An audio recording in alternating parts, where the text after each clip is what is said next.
Hey, are you ready to grow your business? You have checked out the number one resource for business leaders, entrepreneurs, startup founders, and managers. And we're going to teach you how to grow and scale your business with real actionable steps. There's no fluff in this podcast. It's just good advice. Check out this episode. If you're a first-time listener, make sure you subscribe to the podcast. And if you enjoy this episode, leave us a 5-star review.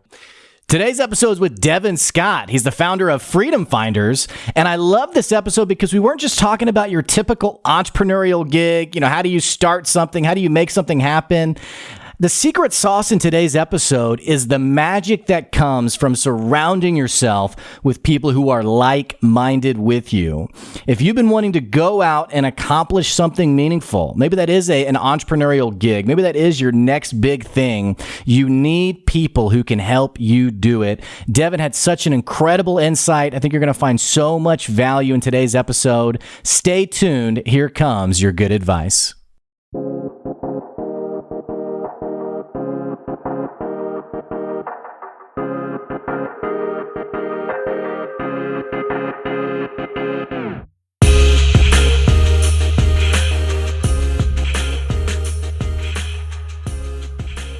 Hey, thanks for checking out another episode of the Good Advice Podcast.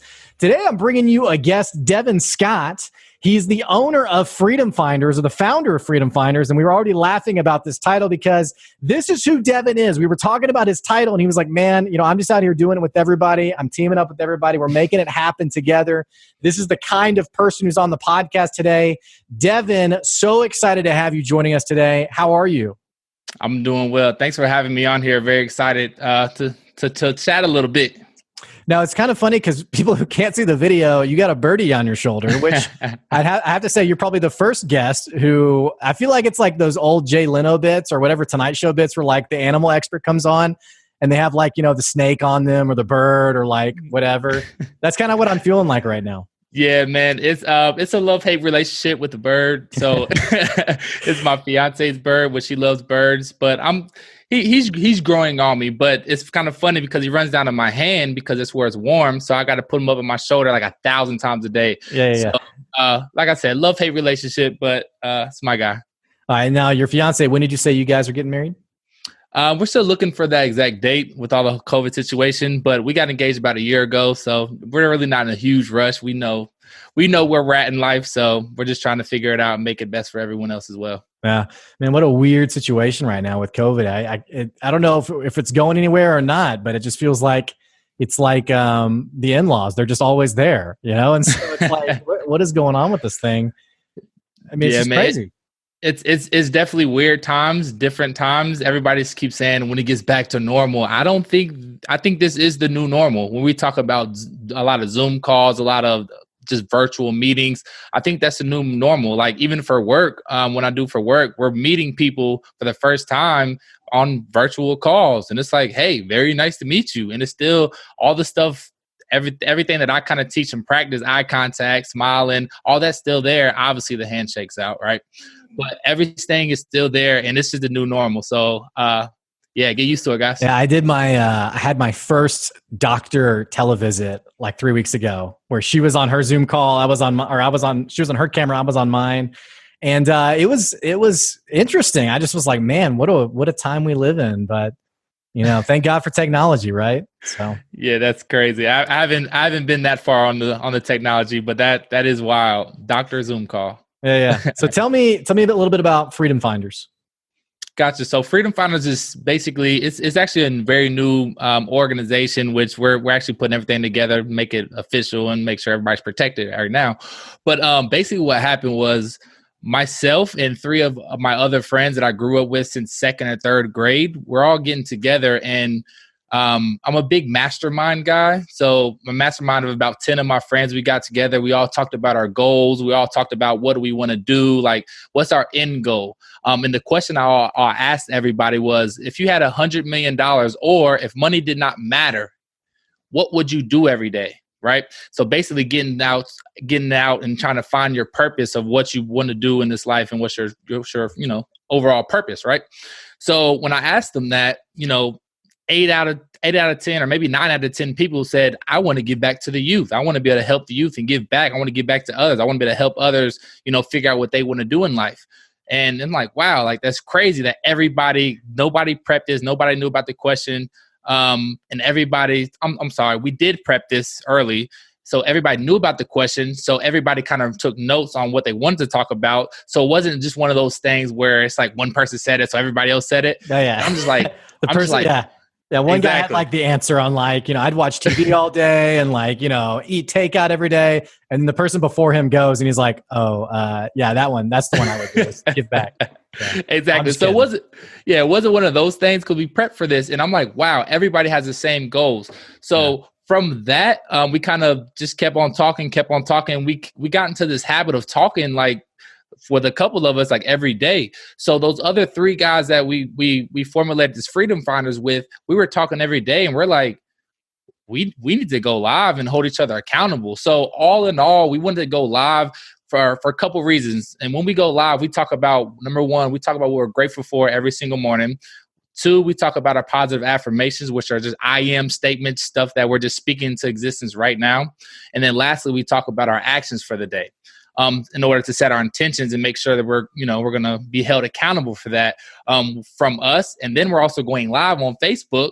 So we're telling the whole world that we're doing this, right? So it's like, I can't be that guy that's just saying, hey, I'm going to do this. I'm going to buy a mobile home park. I'm doing this and that, and I'm not doing anything, right? Nobody wants to be that guy. So that's kind of, we're using and leveraging the social media to kind of hold us accountable, and the world to hold us accountable to make sure we're getting done what we want. But as we're growing and as we've been doing this, we've been having consistent people come in, and a lot of people, following us and loving what we're doing and reaching out and letting us know how great this is. And it's like, wow, like people are literally getting online at 8 a.m. to just listen to us just talk about our personal goals. And it's like, wow, this is amazing, because we're really motivating people to take those next steps in the daily action in order to get to where they want to. So, well, man, you really can't backslide when you tell the whole world what you're going to do. That's exactly, that's intense. And I guess in some ways, it's encouraging. I feel like all of us have this element, this aspirational element of, man, think about every New Year's, everyone is on the bandwagon of, I want to eat better, live better, make a difference, yada, yada, yada. So we all have this in us. And so I would venture to guess with your group, there's a bit of an excitement around seeing you guys talk about your goals, what you're going to make happen. And then the accountability side of it. I mean, I would assume it's pretty energizing for people who are watching. Yeah, man. It's a couple feedback, just letting us, like, most of the feedback that we get is just like, just thank you. Just thank you for doing this, because you're motivating me to go take action. And I'm like, awesome. Now it's like, okay, well, the next step of that, hey, when we're on the live, I encourage people to put it in the comments, just like we're doing, and we're telling the world everything, our actions today. Put it in the comments so you can also tell the world what you're doing. And hey, the Freedom Finders is here to hold you accountable as well. If you need a little text or call at 3 p.m. on Wednesday, we'll be there to give you a call. And so we're not committing to anything crazy, but it's a quick text like, hey, did you get that done? For example, I was supposed to call a mobile home park. And one of my guys, he called me. He was like, they call me D Scott. But they said, D Scott, did you call the mobile home park yet? I'm like, man, like I'm working, it's busy. Like, I'm going to call him right after this last email I send, right? So that's that accountability piece that we're really generating and making it a thing to where every single person, all of the Freedom Finders, I'm seeing all of my friends that I've known my whole life, including myself. We're all changing. We're all developing. We're all getting better. We're all having bigger goals. We're all thinking bigger. And it's just beautiful. So let's hone in on that accountability piece, because I feel like when you have it, like that person who calls you and says, hey, did you do this?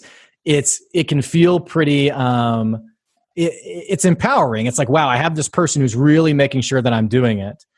But it's not common, though. It's not common that people have that kind of accountability. In fact, I'd say even more often than not, people tend to surround themselves not with people who challenge them, but who permit and promote whatever they're doing, right? It's kind of like that's okay, you do you, and who cares and whatever. But you're talking about something different. And so, talk to me a little bit more about that accountability piece, and specifically, why is it rare for people to seek out that very blatant, candid, challenging-esque accountability thing? Man, that's a great question, man. And you're right. It's not many people do not like that, right? Many people do not want that accountability. So I see people that hop on the live in the morning and they hop right back off because they're like, "Oh no, I'm going to snooze that alarm." I don't want none of that." Exactly. So, and we are on the Good Advice podcast. So, my advice with that would be to, for one, let me back up a little bit. You have to get uncomfortable being. You have to be comfortable being uncomfortable. You know the saying, right? Yeah. You have to get comfortable being uncomfortable. And for me and all the other freedom finders, none of us are really like big social media gurus. Like we're not all on there posting. We're not this, that, going live. We're not trying to promote. We're not trying to sell anything. We're not like all out there trying to just tell our life because we're all have the same feelings of like, everybody doesn't need to know what I'm doing, right? So we all said, hey, like we all want to grow. We all talked about wanting to grow. We all talked about wanting to, overcome procrastination is one of the things that I want to get over. But we all talk about these very similar situations and we're like, okay, let's get uncomfortable then and let's go live on Facebook. Let's just go live and let's tell people how the world hold us accountable. So it's definitely a big challenge because people talk about self-accountability, which is, it's good. You can have some self-accountability, which you should, but there's nothing like that peer accountability where somebody else is really going to say, hey, did you get this done? And also, I think it's also a situation where a lot of people don't feel comfortable holding somebody accountable, saying, hey, you told me you was going to do this, but you didn't do it yet. So a lot of people don't feel comfortable with that type of, conversation. But at the end of the day, I know for a fact that accountability and having an accountability partner, accountability coach, accountability peer, whatever that may be, accountability is everything. And you have to make sure you're held accountable for what you're saying, what you're writing, and what you're doing.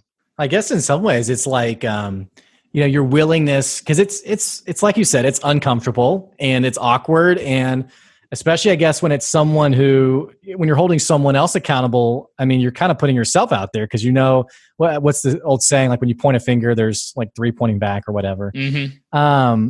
But I guess this is all contingent on really people's appetite for growth. Because a lot of people say they want to grow, they want to move forward in life, they want to get better. But the moment someone checks them and says, hey, you need to be doing this, what's going on here? And those defensive walls come up, I think that's a great tell of, is this person really that hungry for change or not? Mm-hmm.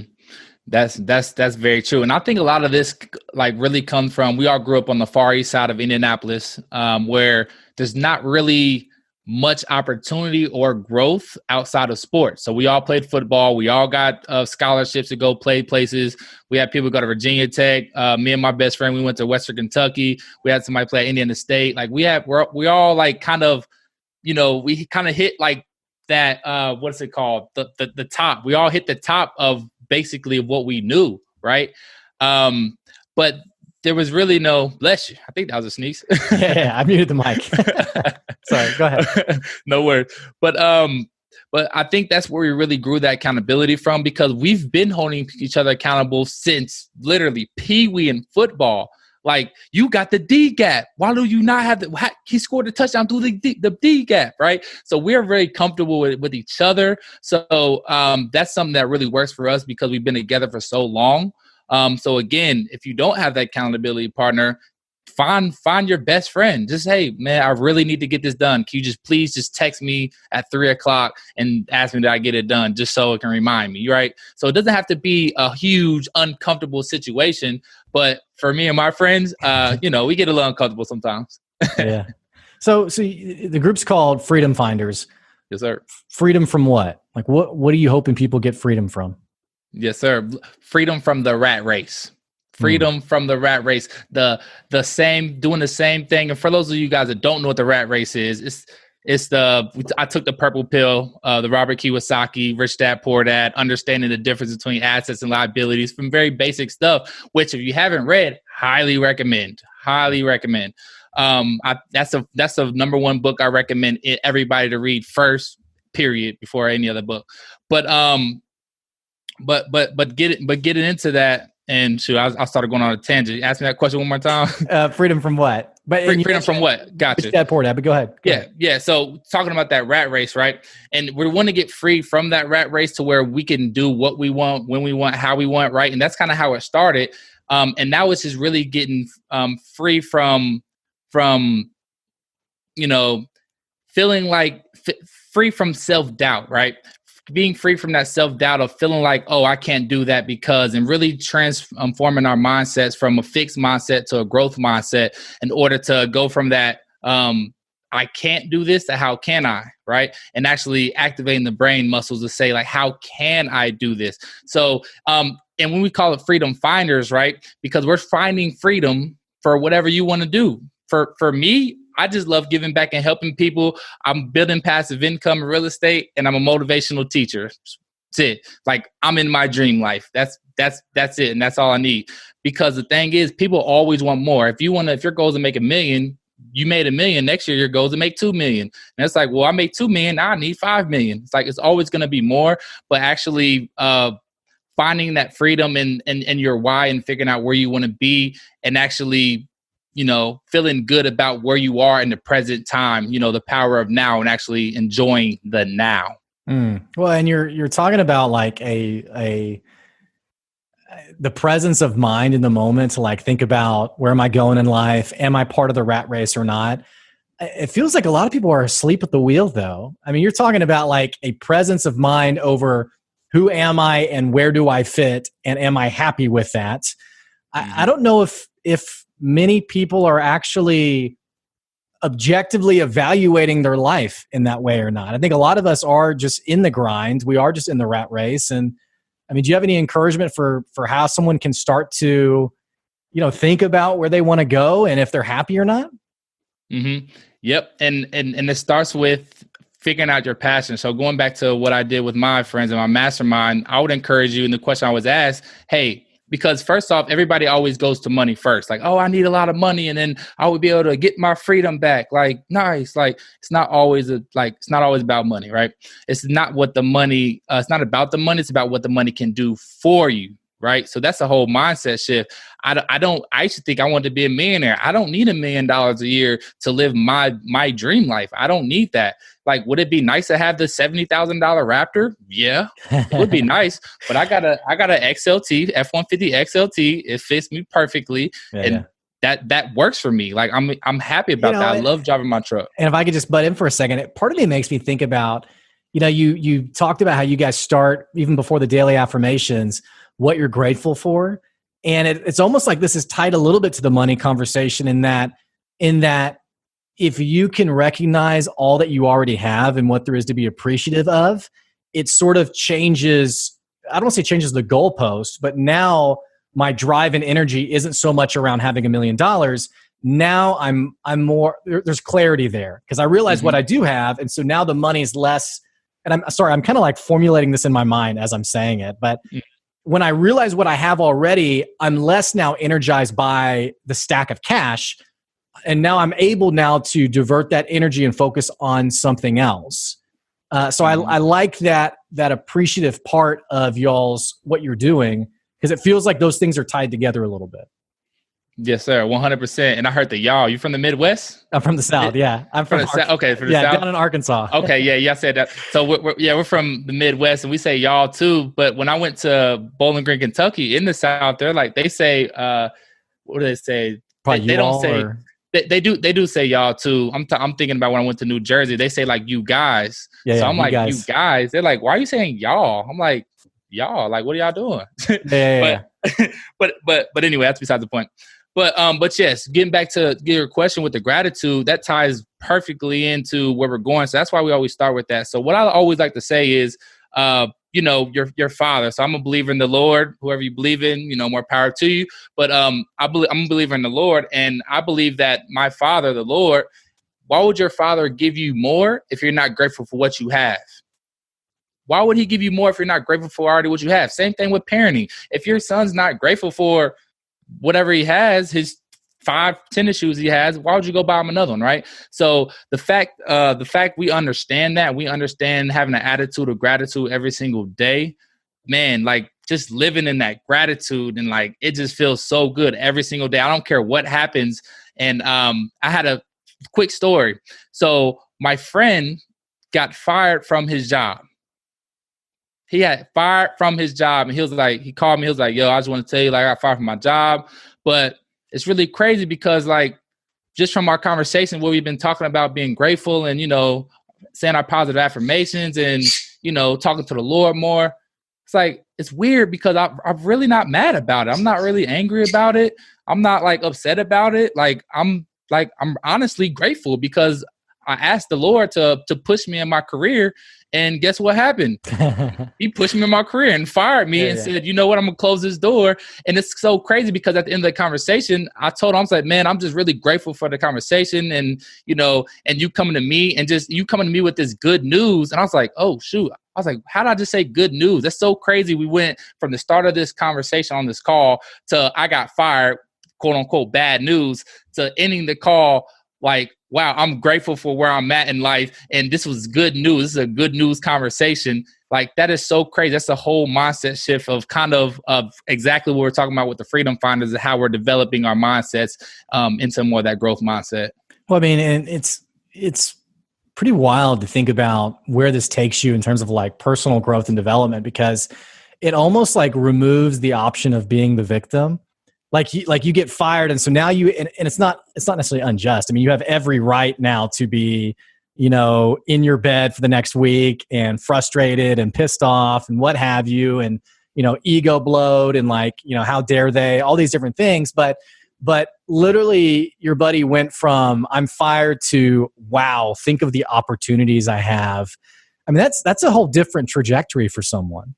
Mm-hmm. Man, it's a mindset shift. It's a what do they call it? A paradigm shift, right? Right. Like, it's a whole different situation, and that is the freedom that we're looking for. Because every single day, and as we've been saying our positive affirmations, we've all kind of got to the point where we all say, "I am stress free," and like every time somebody says it. Every time somebody says it, it feels so good. And it's like, yeah, everybody else, no, ain't no way you're stress-free. No way you're stress-free. Man, I look at the news for 5 minutes and I'm stressed.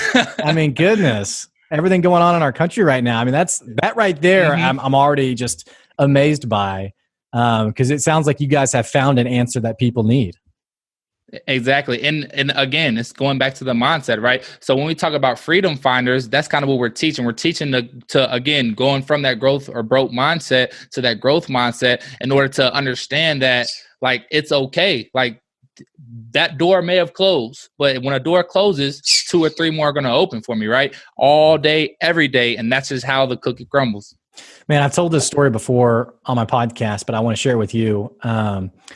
Because this totally falls into this whole conversation of gratitude and paradigm shift and all these things. So whenever I started my business, this would have been maybe the first 6 months of it, I was really down because, like any business owner, when I started my business, I kind of just assumed like day one, everyone's going to be calling me. Everyone's going to be wanting to do business with me. How am I going to spend my time with all these customers? And so day one comes up, nobody calls me. Week 1 comes up, nobody calls me. All this to say, after about 6 months, I'm getting pretty bummed, thinking like, what's going on? Like, everything sucks. My life sucks. All these things. And my back patio of my house, I haven't like given it the attention it needs. So like, weeds have grown over. It just looks real disheveled. It looks real bad in my backyard. Well, so I have this guy who he's in town from China, and he's coming over, and we're in my house. And he's telling me about in China, we're just talking about differences between China and American culture. And he's telling me about these pods in China, which I'm like, what the heck's a pod? And he's like, a pod is literally what it sounds like. It's a tiny box that a Chinese person lives in to save money. Think about like New York City apartment, like, the tiny apartment. It's like that, but half the size.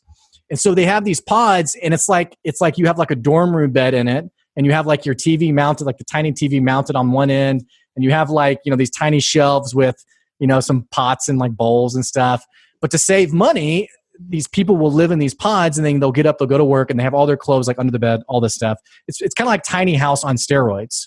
But it's not really by choice. It's just, these are just people who just don't have the finances. And so he was saying in China, for people that he knows that he's talking about, they will work their whole life just to be able to own something. All this to say, I'm listening to the story. I'm like, yeah, okay, whatever. And well, I'm being a better listener than that, but I wasn't really taking anything from it other than that's really hard. Well, so we go out to my back patio and we sit on the back patio, and I'm kind of embarrassed because I'm like, man, there's no like nothing to be prideful of back here. I mean, it's all disheveled, looks really bad. So we sit down, he looks over the backyard, and I'm thinking he's going to be like, dude, you don't really take care of this place. Like, what the heck? But he scans over the whole backyard and he looks at me and he goes, man, I have worked my whole life to have something like this. And it was perspective in the moment, because I was like, wow, the stuff that I've totally taken advantage of and been ungrateful for is like the answered dream for someone else. So, here I am being mopey because my business isn't where I want it to be. And yet I have so much that I should be grateful for. It's a little bit of perspective, Man, that's powerful. That's powerful right there. You're right. It is all about the perspective, because, and to talk about money a little bit, when I grew up, I used to think $30,000 was a lot of money. Like, I thought that was a lot. And like, I mean, yeah, as a kid, yeah, I'm talking about just in general, like 30,000 a year, like, whoa, really? Like, oh my goodness. I grow up, like, even going into college, like I didn't have a perspective of money. I'm like 30,000, like, okay, that's legit. I moved out to New Jersey from Kentucky. I was paying $545 for 2-bedroom, right? I'm like, wow, that's good price, nice little price. I moved out to Jersey. I live in an attic of a triplex, and I'm literally in the attic, and I paid $1,275 a month. And I'm like, whoa. Yeah. Right. But moving out to Jersey, my perspective of money changed dramatically. It's crazy, because now it's at the point where 100,000, like, what is that going to do? I went from 30,000 being a lot to 100,000. What is that going to do? And like, even in my personal situation, like with my family, I'm still working in corporate America as of right now. And my family's like, they think I'm just at the pinnacle. They just like, you made it, Devin. Oh my goodness. But I'm like, really? Like, but again, it puts me in that perspective, right? It makes me grateful for what I have. And when you're grateful, man, I don't know. It's kind of like it's hard to explain. You just feel good, right? Just like the situation we talk about with your perspective, you just feel good. You're just so grateful, and you're just happy about the now. So, well, I kind of it grows your. I'm making up terms here. It grows your elasticity like a rubber band. I mean, you can bounce back. I mean, when you have perspective, it's a lot easier. I mean, just like your buddy who got fired, it feels like it makes it easier to bounce back and get back to. When I say back to work, I don't mean like, back to your 9 to 5, but like back to work on like the self-development piece, actually growing, changing, challenging yourself, what have you. And again, I'm real impressed by, the stress-free that you're talking about. Mm-hmm. That alone, I think, on top of the gratitude, goes a long way for people. Mm-hmm. And man, it's going a long way for us, I'll tell you. And again, with the Freedom Finders, again, this is nothing but our journey that we're documenting. We're documenting our journey, and we're inviting people to join along and join this journey with us. So that's what it's about. And because it's so genuine, and this is like some real stuff, like, we're not trying to sell nothing to you. We're just here to give as much information and be the go-givers that we are. And that's why we're becoming the thing. So what's next for you? Like, what are you working on right now? Where does it go from here? Where do you go from here? What's that look like? Yes, sir. I love that question. So right now, we're actually putting together a youth mentorship. And we're specifically wanting to start on the far east side of Indianapolis, where we're all from, because we believe in, building up where we came from first and scaling from there. But we're building a youth mentorship curriculum, which basically we're going to teach the youth ages 6 through 18, so kindergarten through senior year in high school. We're going to teach the life skills that are not taught in school. We're not going to teach the math and the science. We're going to teach how to have proper eye contact, how to have a firm handshake, how to talk with a smile, because you're viewed as more presentable, and you're viewed as a nice person. Little things like that. We're going to teach them. We're going to teach 7-year-olds about money and passive income. right? And so the struggle with that is trying to figure out how to do that exactly. We're building like games, and obviously with a 7-year-old, it's more like games and videos and fun stuff, right? Stuff to remember. But we want to educate our youth, because if we don't educate the youth, we're going to pay for their uneducated decisions that they make later. Right. If we do not educate them now, we're going to pay for it later. So all we want to do is be able to give back to the youth and make them better than we are. So that's a project that we're really working on and that we're really diving into. We have a couple schools in Indianapolis that we're talking about piloting the program. We're all in these programs as we grew up, and literally probably, I don't not to put time on it, but some months ago, I was talking to somebody that ran like our mentorship when I was in middle school, and they said they had to cancel it because they don't have enough funding. I'm like, what? Like this changed my life. You guys can't cancel this. And that's kind of what motivated that fuel to keep going with that. So, man, it feels like there's never been a more important time than now for our kids to have mentors in their lives, like positive mentors, because I'm just thinking about think about how prevalent and prolific social media is today. Like if I grew up with TikTok, Instagram, all these different things where kids can compare themselves to other people and basically just, I guess, learn how to be an adult from these social media apps, which there's not a lot of great examples there. Man, I don't know where I would have ended up. So I'm grateful that I had really strong mentors. It feels like what you're talking about is needed now more than ever. I agree with you 100%. And again, coming from where we all came from, where all the Freedom Founders came from, like majority of the people that are making these bad decisions, they're the people that don't have a mentor. They're the people that don't have the father, right? They don't have that father figure in their life that's actually, teaching them right from wrong. Like my father, I shared this on the last podcast I was on, but my father taught me very, very, very basic principle when I was young. He said, Devin, and it's very simple stuff, y'all. So it ain't gonna be mind blowing, but hear me out. He said, Devin, there's good choices and there's bad choices, and that's it. And if you don't know if it's good or bad, then it's bad. So he said, you have the choice to do the good choice and bad choice. He said, now based on the choice that you pick, there will be consequences either way. Now, if you pick the bad choice, you're gonna have bad consequences. You're not gonna like it. If you pick the good choice, you're going to have good consequences. You will like it. Period. That's it. And when he told me that, because I didn't, when he told me that, it's here. I still think that way to this day. When somebody, Devin, do you want to, I'm like, is it good or bad? my subconscious mind is automatic. Is this good or bad? It's good. Cool. Yes, I'm in. Like that's how my mind thinks. And something as small as that, to teach somebody that's 8 years old, 9 years old, 10 years old, that doesn't have that father figure or that, that mentor in their life, something as simple as that will change that child's life and will make them the person that they're really called to be. It makes me think of, and again, this is just all perspective, but it makes me think of, so I was a high school teacher 10 years ago. And I remember before that, I was a camp counselor. I was a summer camp counselor. And at summer camp, we sometimes had like really challenging, just really awful kids, just misbehave big time.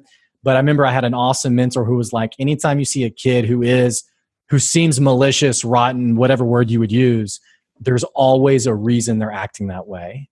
And it's very rarely because they really are a bad kid. It's because they don't have that mentor you're talking about who's given them the right perspective.